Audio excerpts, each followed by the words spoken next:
Well, ladies and gentlemen, we are seeing a little bit of an election day surge for Donald Trump when it comes to the betting.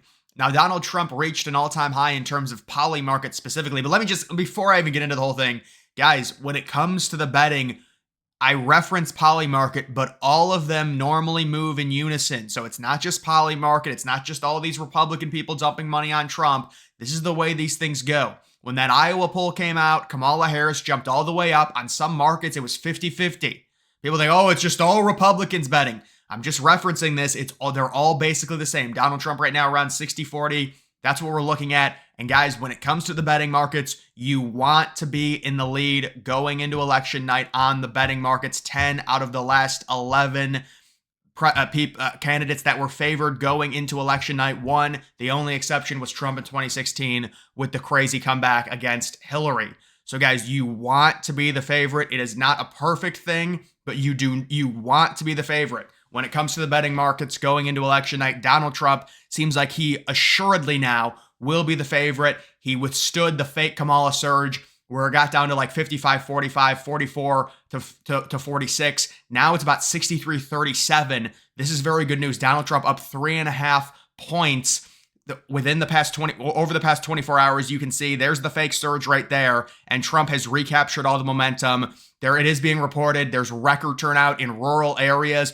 All the voting booths taken up, the lines out the back door. There's cars in the lines in Pennsylvania. Pennsylvania is a crazy state right now on election day when it comes to a potential record vote with men just all over the place. Men are going to outnumber women by so much in terms of election day vote, and that's what we expected, and that's great news for Donald Trump considering the warning signs and the concerns when it came to there being a lot of women in terms of the early vote. You get the men turnout day of, and that's what we're seeing in a lot of these swing states. Florida looks like an absolute trouncing. We'll see, but it could be 10 or 11 points at least there based off of some early indicators, but you can see this. There's also, this is an American site. People say, well, Polymarket's not American. Well, this is an American site, and it does have Donald Trump basically 58-42, and you can even see it's depicted here. Harris almost went up. It was basically 50-50, but Trump has been able to withstand it and have a nice little lead there. This is a newer market, though. You can see Trump went all the way up to 64. Harris came back, and now Trump has a nice lead at this point. So we'll have to see what ends up happening in terms of these markets, but right now I will say it looks very good. Another thing I wanted to talk about, kind of a surreal thing here. Real Clear Politics officially predicting, based on all of their aggregate polls, that Donald Trump will win. Real Clear Politics has projected Trump to retake the White House. You can see they do have Harris winning Wisconsin and Michigan very narrowly, Trump winning Pennsylvania, and Trump sweeping the Sun Belt. So Donald Trump right now closes up around 3 points in Arizona, up by around 0.5 point in Nevada. Harris is up by under 0.5 point in Wisconsin, 0.5 point in Michigan. Trump is up by around 0.5 point in Pennsylvania, almost a little bit over 1 in North Carolina and Georgia. Georgia, it was higher, but there have been some more positive Harris polls more recently, but this is a surreal thing. I never thought I would see this when it comes to a Trump election. Even Real Clear Politics, you look at their 2020 numbers, it was a total blowout in basically every swing state. 2016, it was the exact same thing, and now they've predicted Donald Trump to win based on just the aggregate polls that they use, and when you combined them, pretty cool. Not saying it's a perfect indicator, but it is another indicator to look at, and just it shows you, it reflects on how much of a different time it is this cycle than 2020 and 2016, and it really does feel like Donald Trump, we've got the confidence. There's not this just hope. There's a confidence. There's a sense of confidence that Donald Trump will win based off of the numbers that we have and the record turnout and everything. But even just this, I mean, you put them into an aggregate, it is pretty cool to see something like that. You also have 538, their final forecast. It has Kamala Harris with a 50% chance, Trump at a 49. It's got Harris winning by 2 electoral votes. I'll tell you something interesting if this does end up happening. So yes, they have Harris sweeping the Rust Belt right now. And I guess they have Nevada even, but if it's 270 to 268, Trump would win Nevada in this scenario. But when it comes to this is very interesting because I did see Ben Shapiro talk about this on a podcast. The way that they did the census, they miscounted it in terms of the electoral votes per state.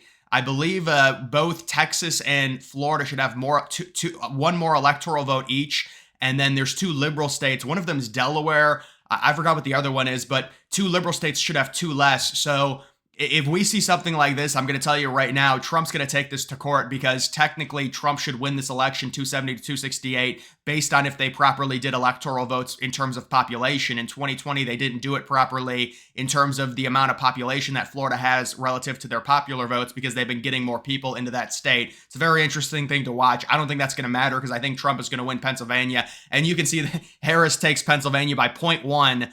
And somebody was telling me last night that 538 had swung Pennsylvania at the last second to give Harris the victory. And I went to it, and it wasn't updated for me. They had Trump up by 0.2 in Pennsylvania. But to me, this is good. To be honest, if Trump wins, 538 is going to say, well, we had it 50-50. And that's what all these models are going to say, let's be honest. But it is going to be kind of funny to see them get this wrong, even though they're going to be like, well, it was 50-50 and whatever. That's what basically all the models are going to say. You've got reports of a rural surge already. This is in New Hampshire. So New Hampshire getting a rural surge based on how close we saw those polls close at. That would be very, very good if that ended up happening. But right now I would say, it comes down to the election, man. That's all. It's a surreal time right now. And you can see this is just the betting map, the difference in terms of the Rust Belt. And a lot of people are splitting up the Rust Belt. We're seeing Trump with a nice lead right now in Pennsylvania. Look at that. Kamala Harris took a 2-point lead. Boy, they're talking about, they're like Republicans. Well, then how does Harris lead in this? She took a lead. Trump's regained the lead in Pennsylvania. And he's gone up, and this is a good indicator. It is. Trump right now around a 60-40 chance to win Pennsylvania. I think that's correct. You take a look at Michigan, it's around 60-40 for Harris. Could we see the Rust Belt splitting up? I didn't personally predict it, but I know a lot of people are predicting Pennsylvania to go to the right, potentially Michigan and Wisconsin to go to the left, or maybe Pennsylvania and Wisconsin to go to the right. I know when it comes to my prediction, there was some thought of potentially giving Michigan to Harris. I never would have given Wisconsin to Harris. It was always going to be a Trump state to me. Pennsylvania, obviously, was always going to be a Trump state just because I view Pennsylvania the furthest Rust Belt state to the right. But I gave Trump all of them, and I feel fine with that, honestly.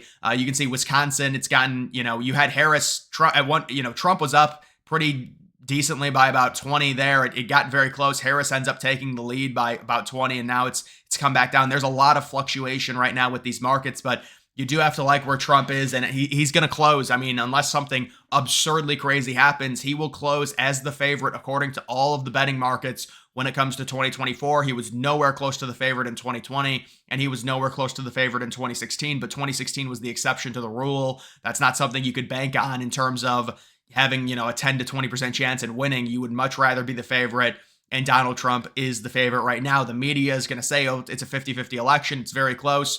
I guess the swing states are close in terms of the polling, but, there's clearly a favorite in this election. It's Donald Trump. Donald Trump is the favorite. Donald Trump is a clear favorite in Arizona, Georgia, North Carolina. He's a slight favorite in Pennsylvania. That's it.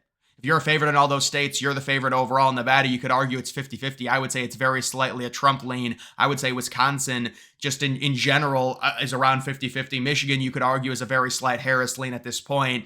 But that's just the reality. And then, of course, there's Iowa. Trump's back up to around 85-15 in terms of chances there. Oh, so Trump went up by 5%. Yeah, it'll be interesting with Iowa. Georgia, it's back to 70-30. Yeah, so Trump's trending again in Georgia. North Carolina is about 70-30. Arizona is about 80-20. Yeah, Arizona, to me, that was a state there was a lot of warning signs for Harris months ago when their campaign was like, we don't need Arizona to win.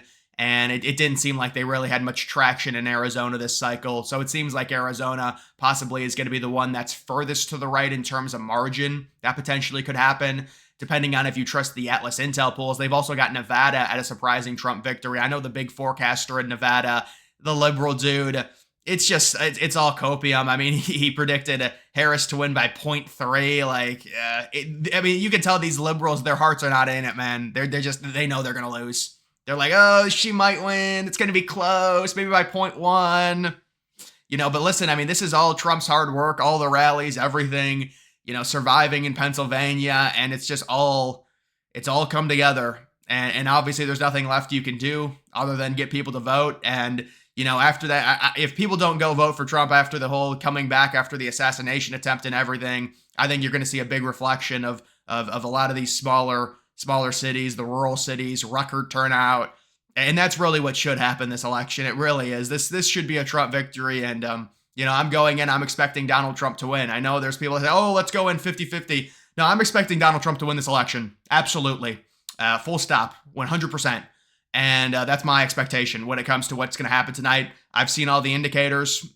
When you compare them to 2020, 2016, you see what Real Clear Politics is saying, everything that happened this election cycle, how Harris closed, how Trump closed.